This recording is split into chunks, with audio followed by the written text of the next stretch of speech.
Վեոլա ջուր, ոչ եք մտածում ձեր մասին մոռացել եմ, իհարկե ոչ, այս ժամանակահատվածի ընթացքում դուք անընդհատ գտնվել եք իմ ուշադրության կենտրոնում և պարբերաբար կատարվել են ձեր կողմից մատակարարվող ջրի որակի փորձաքննություններ, բնակիչների կողմից ուղղված բողոքներին կամ նախապես հայտնի տեղեկատվության հիման վրա տարբեր բնակավայրերից վերցվել են ջրի նմուշներ, կատարվել փորձաքննություններ, և ինչպես և սպասվում էր ամառային ջրաժամանակին կամ ջրային գրաֆիկին մոտ արդեն, երբ որ ջուրը չի բավականացնում, գառնու ջրերին, այսպես ասած, սկսում են խառնել արտեզյան ջուրը, որի կոշտությունը բարձր է։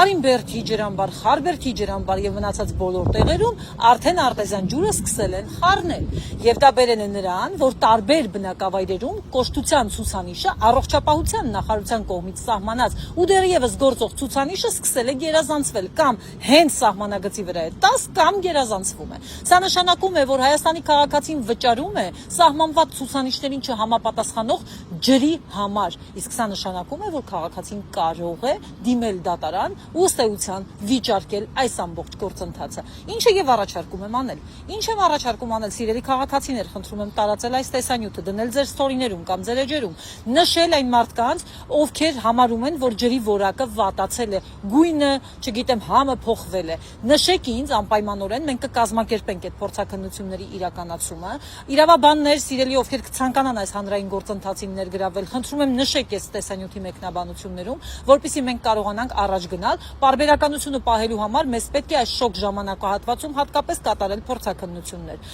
Հիմա մի հարց եմ ուզում բարձրացնել։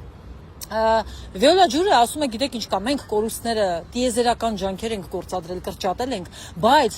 աղբյուրներում ջրառի ժամանակ խնդիր ունենք, որտեղ աղբյուրներում ջուրը պակասել է։ Հիմա աղբյուրներում ջրառի ժամանակ կան չափիչներ տեղադրված, հարց են բարձրացնում, տեսչական մարմին եւ այլ վերաբերելի մարմիններ ստուգել եք։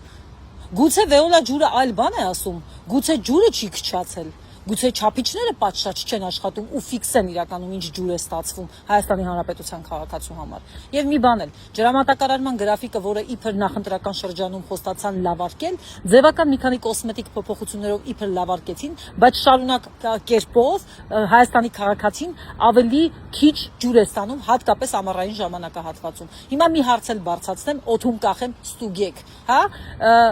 Եթե Վեոլա ջրի վրա թանկ է նստում մեխանիկական ջրամատակարարում, այսինքն արտեզյան ջուր են տալիս, բայց ուղղակի թանկ է նստում, բայց ջուրը կա, բայց ինչի՞ եք ջրամատակարարման գրաֆիկը կրճատում։ Ի՞նչն է պատճառը։ Թույլտվությունը ունեք, լիցենզիան կա, ամեն ինչը կա։ Ինչի՞ եք մարդկանց ջրի քանակը կրճատել։ Պատճառն ինչ է, կարող եք բացատրել։